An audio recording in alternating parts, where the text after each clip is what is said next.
Mother Teresa and institute of computer education में आपका स्वागत है। फाइल एक्सप्लोरर में अगली टैब हमारे पास शेयर टैब के रूप में है। इस सेशन में हम शेयर और व्यू टैब की जानकारी लेंगे।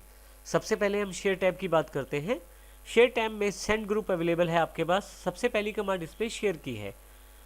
आप किसी भी फाइल को शेयर कर सकते हैं अपनी ईमेल या किसी और माध्यम से जो भी आपकी शेयरिंग में ऐड है।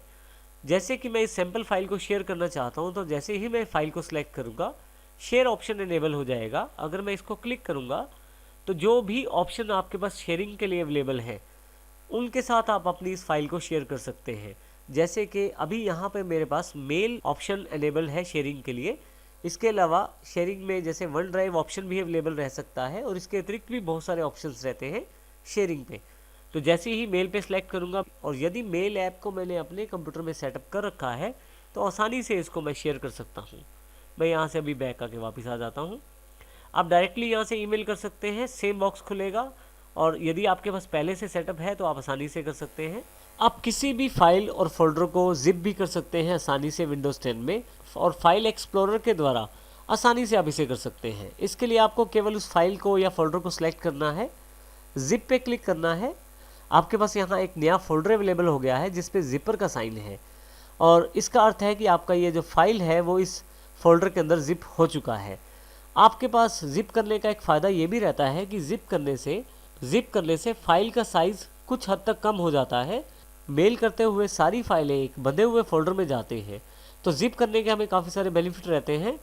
और इस फाइल को यदि आप कहीं खोलना चाहें तो वो भी आसान है। जैसे मैं इसको यहाँ से कॉपी कर लेता हूँ, डेस्कटॉप पे लाकर इसे पेस्ट कर देता हूँ।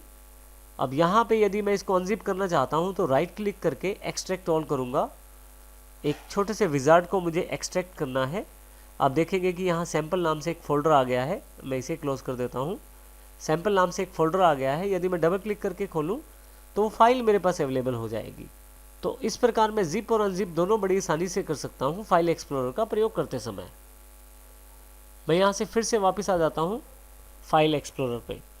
अपनी किसी भी फाइल को मैं आसानी से फैक्स या प्रिंट भी कर सकता हूँ, प्रिंट या फैक्स की सहायता से। और डीवीडी पे डालने के लिए मुझे बर्न टू डिस्क का प्रयोग करना है। बर्न टू डिस्क की जानकारी हम आने वाले सेशन में लेंगे।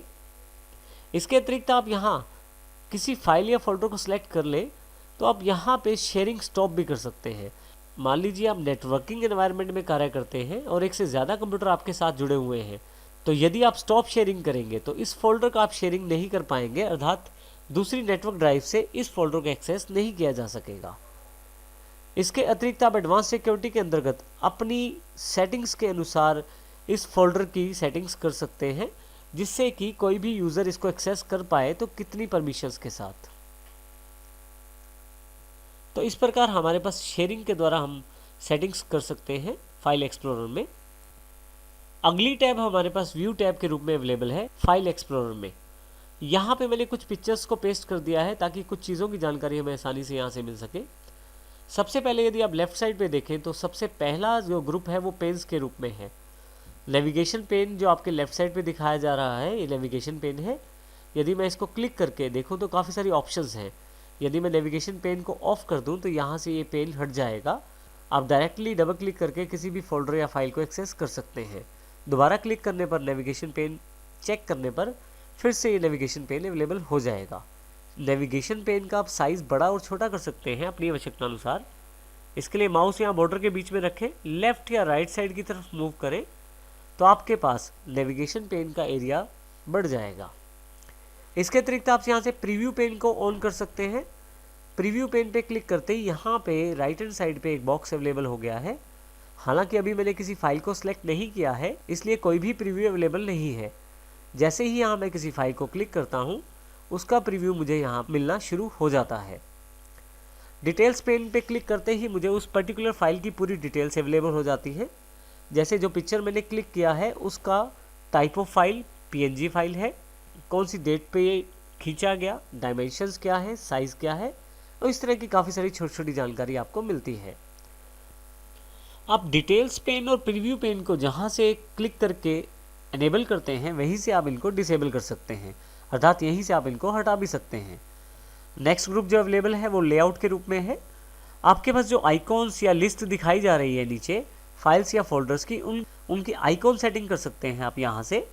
जैसे एक्स्ट्रा लार्ज आइकॉन क्लिक करने पर आपके पास पहले से ही बड़े बड़े आइकॉन देने शुरू हो गया है आपके पास फाइल एक्सप्लोरर। इसका अर्थ यह है कि अब आपको शायद प्रीव्यू पेन और डिटेल्स पेन की आवश्यकता नहीं है। कुछ हद तक आपको जानकारी एक्स्ट्रा लार्ज आइकॉन ही अवेलेबल करवा देते हैं कि पिक्चर में क्या है और किस प्रकार की ये पिक्चर है। इसके अतिरिक्त स्मॉल आइकॉन्स का अर्थ है छोटे छोटे आइकॉन्स में जानकारी देना। टाइल्स में छोटे प्रीव्यू अवेलेबल रहते हैं आइकॉन्स के रूप में। लार्ज आइकॉन में लार्ज आइकॉन्स अवेलेबल रहेंगे। लिस्ट में एक लिस्टिंग अवेलेबल हो जाएगी। यदि आप कंटेंट पे क्लिक करें तो आपको फाइल और फोल्डर्स के साथ अतिरिक्त जानकारी भी देनी शुरू हो जाएंगे यहाँ पे कंटेंट के रूप में, जैसे कि डेट मॉडिफाइड और जेपीजी फाइल है या साइज़ क्या है। मीडियम आइकॉन जो है वो मीडियम साइज़ दिखाएंगे आपकी पिक्चर्स, आपकी फाइल्स और फोल्डर्स का। डिटेल्स में आपको स्पेसिफिकली डिटेल दी जाएगी हर एक फाइल या फोल्डर के बारे में, यहाँ पे अलग अलग कॉलम बनाकर, जैसे name wise, date modified, type और साइज़। यहाँ किसी भी कॉलम पे क्लिक करके आप आसानी से इन चीज़ों को सॉर्ट कर सकते हैं। जैसे डेट वाइज में सॉर्ट कर लेता हूँ या टाइप वाइज अपनी फाइल्स या फोल्डर सॉर्ट कर लेता हूँ, और यही कार्य मैं साइज़ वाइज भी कर सकता हूँ। अगला सेक्शन करंट व्यू का है। जैसा कि मैंने बताया, आप सॉर्टिंग यहाँ से भी कर सकते हैं और सॉर्ट बाय इस कमांड का प्रयोग भी कर सकते हैं। जैसे नेम वाइज सॉर्ट चाहता हूँ तो नेम पे क्लिक कर देता हूँ, नेम वाइज सॉर्टिंग हो जाएगी, यानी कि ए से लेकर जेड की तरफ। और दोबारा क्लिक करें तो यहाँ पे और भी काफ़ी सारे ऑप्शन हैं जिनका आप प्रयोग कर सकते हैं। नीचे असेंडिंग और डिसेंडिंग ऑर्डर भी आप चूज़ कर सकते हैं।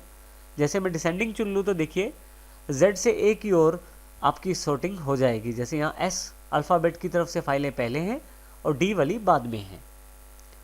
मैं असेंडिंग में फिर से वापस ले आता हूँ। कई बार आपकी फ़ाइलें अलग अलग टाइप की रहती हैं और आप उनको इकट्ठा करके देखना चाहते हैं। जैसे आप चाहते हैं कि सारी पिक्चर्स की फाइल्स अलग हो, सारी म्यूज़िक की फाइल्स अलग हो, सारी वीडियो या ऑडियो की फाइल्स अलग हो। उसके लिए आप ग्रुप बाय कमांड का प्रयोग कर सकते हैं। ग्रुप बाय में काफ़ी सारे टाइप्स यहाँ दिए हुए हैं। नेम वाइज यदि आप ग्रुप करते हैं तो नाम के अनुसार ग्रुप अलग अलग हो जाएंगे। जैसे ए से एच वाली फाइलें यहाँ, आई से पी वाली यहाँ और क्यू से जेड वाली यहाँ पे। इसी तरह से यदि मैं इसको टाइप के अनुसार ग्रुप कर देता हूँ तो आप देखेंगे कि टाइप वाइज से सारी सॉर्टिंग हो गई है। जैसे RTF अर्थात टेक्स्ट वाली फाइलें यहाँ पे, PNG फाइल्स यहाँ पे, JPGs यहाँ पे, फोल्डर्स अलग कर दिए गए हैं और जिप फोल्डर बिल्कुल अलग कर दिया गया है। यदि मैं ग्रुपिंग ऑफ करना चाहता हूँ तो नन ऑप्शन पे सिलेक्ट कर लूँगा। इसी तरह से मैं कॉलम ऐड भी कर सकता हूँ। जो कॉलम आपके पास दिखाए जा रहे हैं उसमें कुछ कॉलम ऐड भी किए जा सकते हैं, जैसे टाइटल के रूप में। तो यहाँ टाइटल ग्रुप में एक कॉलम अलग से ऐड हो गया है। आप चाहें तो चूज़ कॉलम में से दिए गए काफ़ी सारे कॉलम्स में से भी कुछ कॉलम चूज़ कर सकते हैं। जैसे कि यहाँ पे मैं डेट क्लिक कर लेता हूँ और ओके कर देता हूँ, तो आप यहाँ देखेंगे कि डेट, क्रिएटेड डेट भी अवेलेबल हो गई है। यहाँ पे size all columns to fit वाला ऑप्शन अवेलेबल है। आप देखेंगे कि यहाँ पे थोड़ा सा स्पेस एक्स्ट्रा है नेम और डेट मॉडिफाइड कॉलम के बीच में। मैं जैसे ही size all columns to fit कर देता हूँ तो देखेंगे आपकी स्क्रीन पे सारी इन्फॉर्मेशन आसानी से आ रही है। अब नेक्स्ट ग्रुप जो हमारे पास अवेलेबल है वो है शो और हाइड के रूप में।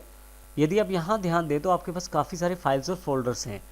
यदि आप चाहते हैं कुछ फाइल्स या फोल्डर को सिलेक्ट करना और बाकी को छोड़ना तो आप आइटम चेक बॉक्सेस का प्रयोग कर सकते हैं। जैसे ही मैं क्लिक करता हूँ, यहाँ आप जिस फाइल या फोल्डर के आगे माउस लेके जाएंगे उसके पास छोटा सा एक चेक बॉक्स दिखाई देगा। यदि मैं क्लिक करना चाहूँ तो आसानी से क्लिक कर सकता हूँ। इस प्रकार से मेरी 3 आइटम्स यहाँ सेलेक्ट हो गई हैं। सबको इकट्ठा सेलेक्ट करना हो तो नेम के साथ में ऊपर की तरफ एक चेक बॉक्स अवेलेबल है। क्लिक करते ही सारे सिलेक्शन में आ गए हैं, और यदि मैं दोबारा अनचेक करूं तो फिर से सारे सिलेक्शन हट गई हैं। यहाँ से यदि मैं आइटम चेक बॉक्सेस को अनचेक कर दूं तो ये सेटिंग ऑफ हो जाएगी। फाइल नेम एक्सटेंशन भी मैं यहाँ क्लिक कर सकता हूँ। फाइल नेम एक्सटेंशन पे क्लिक करते ही आपके पास हर फाइल के पीछे उसकी एक्सटेंशन भी दिखाई जाएगी। जैसे यहाँ .jpg, .png और .rtf, साथ में .zip भी है। ऑफ करने पर ये एक्सटेंशन हट जाएगी। जैसे अब यहाँ पे कोई भी एक्सटेंशन नहीं दिखाएगी। अगर आपकी कोई फाइल या फोल्डर हिडन है तो आप यहाँ से हिडन आइटम्स को देख सकते हैं। इसके लिए सबसे पहले मैं एक आइटम हिडन करता हूँ। जैसे मैं सेलेक्ट कर लेता हूँ इंपॉर्टेंट डेटा को, राइट क्लिक, प्रॉपर्टीज़ और हिडन पे क्लिक करके अप्लाई करके ओके कर देता हूँ। अब देखेंगे कि यहाँ पे इंपॉर्टेंट डेटा के नाम से फोल्डर नहीं है, लेकिन यदि मैं हिडन आइटम्स पे क्लिक कर दूँ तो यहाँ पे इंपॉर्टेंट डेटा के नाम से फोल्डर अवेलेबल हो जाएगा, और यदि मैं यहाँ से अनचेक कर दूँ तो फिर से हट जाएगा।